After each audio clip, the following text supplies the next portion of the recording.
enjoyment. It will no longer imply an all or nothing opposition between body and mind or body and soul, but instead a dynamic interaction, a marriage of reason and energy, a marriage of heaven and hell.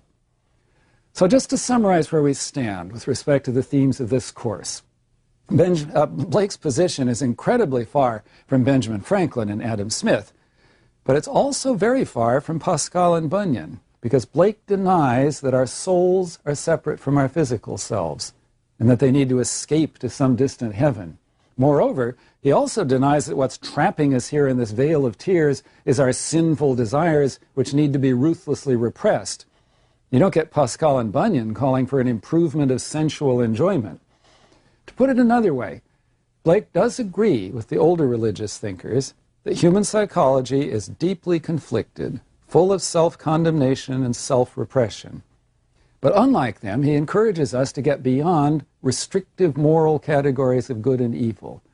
He has a lot in common with Nietzsche a couple of generations later, who wrote Beyond Good and Evil. When Blake calls for a marriage of heaven and hell, the idea is not that we should start acting like demons. It's that positive energy shouldn't be labeled demonic, and negative passivity shouldn't be labeled good.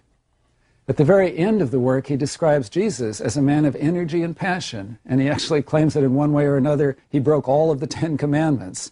So Blake's Jesus is very much a living human being, not a temporary embodiment from outside of our world. We should notice also how Blake inverts Enlightenment materialism, such as we saw in D'Alembert's Dream. Blake says, "Man has no body distinct from his soul, for that called body is a portion of soul discerned by the 5 senses." Diderot's collaborator Ulbach, who was a resolute materialist, said, "The soul is nothing more or less than the body in one of its functions." The British philosophy journal Mind used to print on its title page this dry comment: "Mind is classified by the United States Post Office as second-class matter." Well, Blake turns that upside down. For him, there's no mind-body problem because the only reality we know is in our imaginations, but that's part of our bodily life, not its opposite. So for Blake, body is an expression of mind, not the other way around. And in this, actually, to some extent, he's following a philosopher named Bishop Berkeley, who stressed the isolation of the empiricist self and used that as an argument for the existence of God, the one principle that can connect us with the outside world. But Berkeley was a very atypical empiricist, and we haven't had space in this course to introduce him. Another way of thinking about these issues is this. Blake wants us to recover the openness and freshness of childhood, before the cynicism of experience crippled our ability to really perceive. As he once said, we should see through the eye and not with it. In his notebook, there are some verses called Auguries of Innocence, which make this point with memorable clarity. To see a world in a grain of sand and a heaven in a wild flower. Hold infinity in the palm of your hand and eternity in an hour. For empiricist science, infinity is just empty space going on forever, as Pascal said. And eternity is just the clock ticking on, tick, tick, tick, forever. For Blake, infinity is the fullness of reality that we're immersed in right here and now. We can see a world in a grain of sand, not the atomistic particles of Macan, Voltaire, Rousseau. As for eternity, it's the fullness of time in which every single lived moment participates. Blake says in The Marriage of Heaven and Hell, eternity is in love with the productions of time. And I've often thought that the breakthrough Blake is calling for, that individualized last judgment when we free ourselves from error, it's very much like the Satori that followers of Zen Buddhism aspire to. If you achieve that breakthrough, you don't leave this world behind. On the contrary, you see it more fully and deeply. You feel more completely at one with it.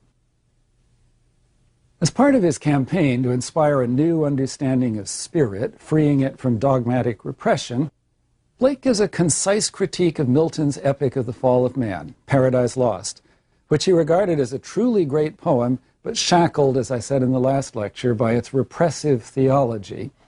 Blake's critique is much more than literary criticism. It's about how beliefs get distorted and are then preached by a culture's official spokesman. So he says in The Marriage of Heaven and Hell, in Milton, the Father is destiny, the Son a ratio of the five senses, and the Holy Ghost vacuum. Blake did not believe in the Trinity, God in three persons. That was a concept he thought was literally unbelievable. And he thinks what theology has done is split up the idea of the divine into separate compartments. So in Paradise Lost, and I think this is true of the poem, God the Father is much like Calvin's God, remote, cold, punitive, judgmental, nothing like a loving Father, like the one of the Hebrew Bible, who deserves to be loved in return, as in the Songs of Innocence. As for the Son, who according to Blake should be the divine principle at its most real and most human, little lamb who made thee, in Paradise Lost, the Son becomes a common denominator of the empiricist world into which he temporarily enters. A ratio of the five senses is how Blake puts it. A temporary incarnation, not an always living principle of vitality. And as for the Holy Ghost, as the very name might suggest, so shadowy and hard to understand, it might as well be non-existent. A vacuum, Blake says. So here, just as in Mach-On, there's a radical rethinking of traditional symbolism.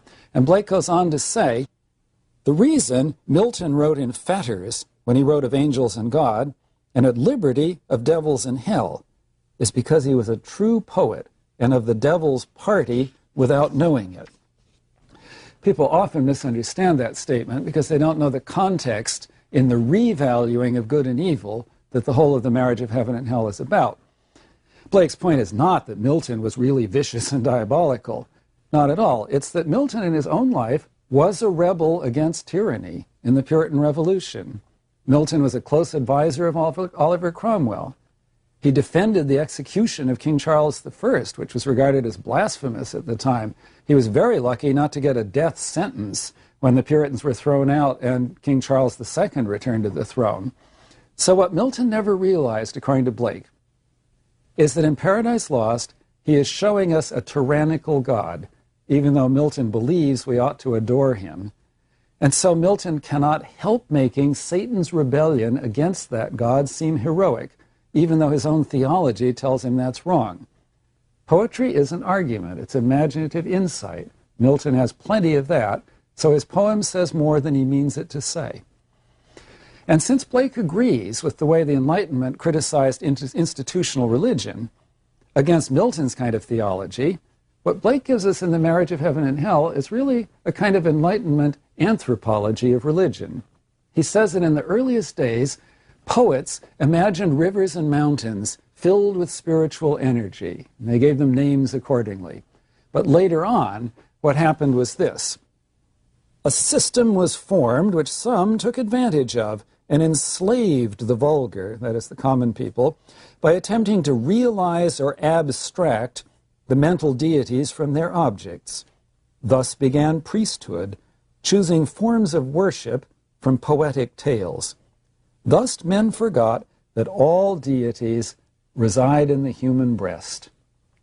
As an anthropology, that could have been written by Voltaire or Hume. But whereas the Enlightenment wanted to debunk both kinds of gods, the animistic deities of rivers and mountains, as well as the Holy Trinity of Christian theology, Blake wants to return to an idea of the divine that resides in living beings. And so he says, men forgot all deities reside in the human breast. Blake's goal is not to preach some new religion of his own. In fact, there's some satire in The Marriage of Heaven and Hell on Emanuel Swedenborg, an 18th century mystic who did found a church of his own. Blake's goal, as always, is to rouse the faculties to act, to goad us into thinking for ourselves. One of the most interesting ways he does this is in what he calls the Proverbs of Hell, which are etched by a mighty devil on a flat rock.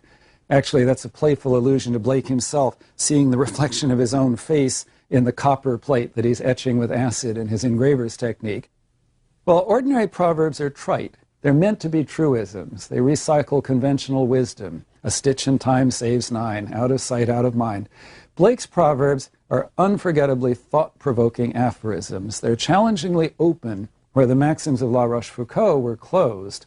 I'll select just a few of them and make some comments, though by their very nature they can't be exhausted by any commentary. Each person should ponder them for him or herself. Right at the very beginning we read, "Drive your cart and your plow over the bones of the dead." Conservatism was all about obeying the wishes of the past. Edmund Burke wrote eloquently about how the present generation should beware of altering what took so long to perfect. Blake is saying the past is dead. It's the living who have to make their world for themselves. And if the bones of the dead have any value, it's not to be fetishized in some kind of ancestor worship, but to be nourishment for new crops that will be planted after plowing over them. Here's the next proverb. "The road of excess leads to the palace of wisdom." Demonic, and negative passivity shouldn't be labeled good. At the very end of the work, he describes Jesus as a man of energy and passion, and he actually claims that in one way or another, he broke all of the 10 Commandments. So Blake's Jesus is very much a living human being, not a temporary desires which need to be ruthlessly repressed.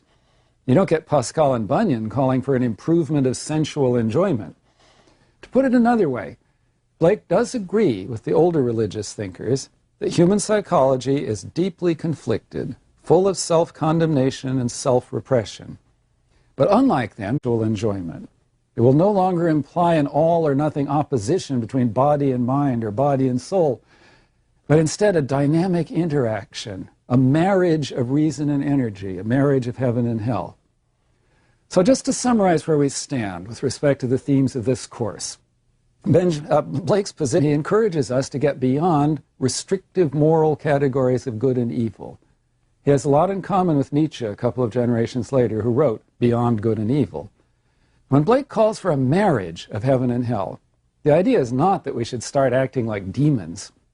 It's that positive energy shouldn't be labeled and is incredibly far from Benjamin Franklin and Adam Smith. But it's also very far from Pascal and Bunyan, because Blake denies that our souls are separate from our physical selves and that they need to escape to some distant heaven. Moreover, he also denies that what's trapping us here in this vale of tears is our sinful